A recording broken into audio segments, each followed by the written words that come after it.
Hi friends, అందరు బాగున్నారా? Welcome to my channel. ఈరోజు నేను చేసింది ఏంటిదంటే స్వీట్ షాప్లో దొరికేటువంటి చెగోడీలు, అట్లాంటి టేస్ట్ ఉన్నటువంటి చెగోడీలు ఎట్లా చేసుకున్నా మీకు చూపెడతానండి. దీనికి కొంచెం పెసరపప్పుతో చేసిన, అలాగే శనగపప్పుతో కూడా చేసుకోవచ్చు. దీంతో పాటు మనం ప్లెయిన్గా ఏకాదశికి చేసుకునేటువంటి చెగోడీలు కూడా చేసిందండి. అవి కూడా ఈ వీడియోలో ఉన్నాయి. చివరి వరకు స్కిప్ చేయకుండా చూడండి.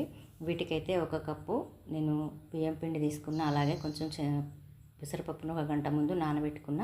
దాన్ని కొంచెం జీలకర్ర, కొన్ని ఓమా, నువ్వులు, పసుపు, ఉప్పు, కొంచెం కారం తీసుకొని వీటన్నింటిని పట్టి పొడి వాటిలోనే వేసి, మనకు నీళ్ళు పోసి కలుపుడు. వేడి నీళ్ళు అనేది ఏం అవసరం లేదు, మామూలు నీళ్ళే పోసి కలిపిన. దీనిలో కొంచెం ఓమం మాత్రం అట్లా నలిపి వేసుకుంటే కొంచెం టేస్ట్ బాగుంటుంది, మనకు వాసన కూడా మంచిగా వస్తుంది. అలాగే దానికి తగినంత ఉప్పు, మనం పిండి ఎంత తీసుకున్నా దానికి సరిపోను, మనకు రుచికి సరిపోను ఉప్పు, అలాగే కారం కూడా వేసుకోవాలి.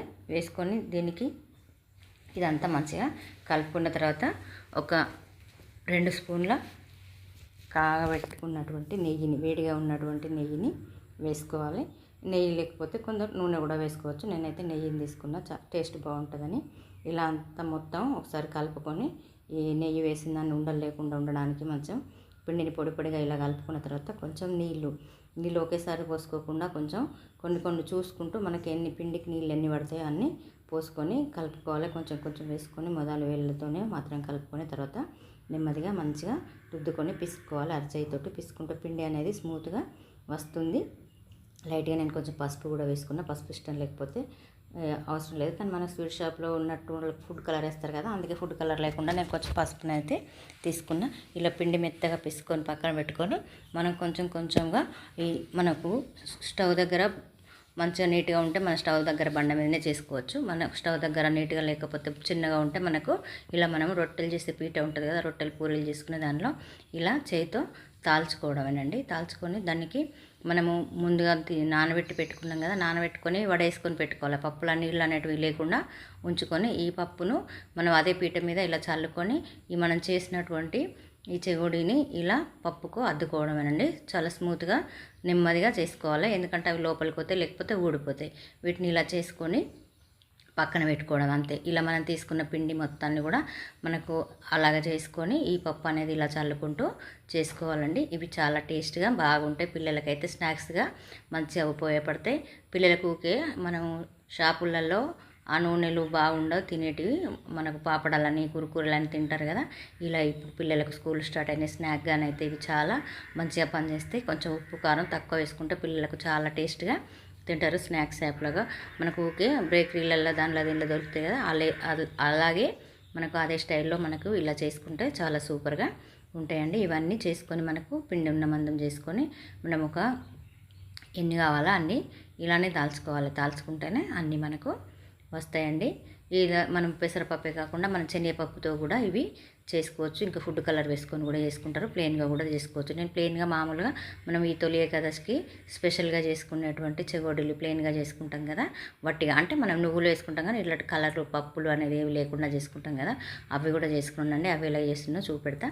ఇదైతే కడాయి పెట్టుకొని దాంట్లో నూనె వేడేదాకా ఉంచుకోవాలి. మామూలుగా హై ఫ్లేమ్ కాకుండా, బాగా నూనె మసలేటట్టు కాకుండా మీడియంగా ఉండేటట్టు చూసి వేసుకోవాలి. ఒకటేసారి నూనె ఎక్కువగా వేడైతే ఇవి కలర్ తొందరగా మారిపోయి మనకు అవి మాడినట్టు అనిపిస్తే లోపల మెత్తగా ఉంటాయి, పైననేమో మాడినట్టు ఉంటాయి. అందుకే మీడియంలో పెట్టుకొని మనం ఇట్లాంటి నూనెలో ఫ్రై చేసుకోవాలి. దీన్ని వేసుకున్న తర్వాత ఒకటికొకటి అంటుకోకుండా మనం ఇలా ఒక దాంతో జాలిగంటతో కానీ అప్పలపుల్లతో కానీ అటు ఇటు కలుపుకొని 2 సార్లు వేసుకొని ఇలా తీసుకోవాలి. మనం వేసుకునే అన్నీ కూడా ఒక్కొక్క వాయిలో అన్నీ తీసుకొని పక్కన ఉంచుకోవాలి.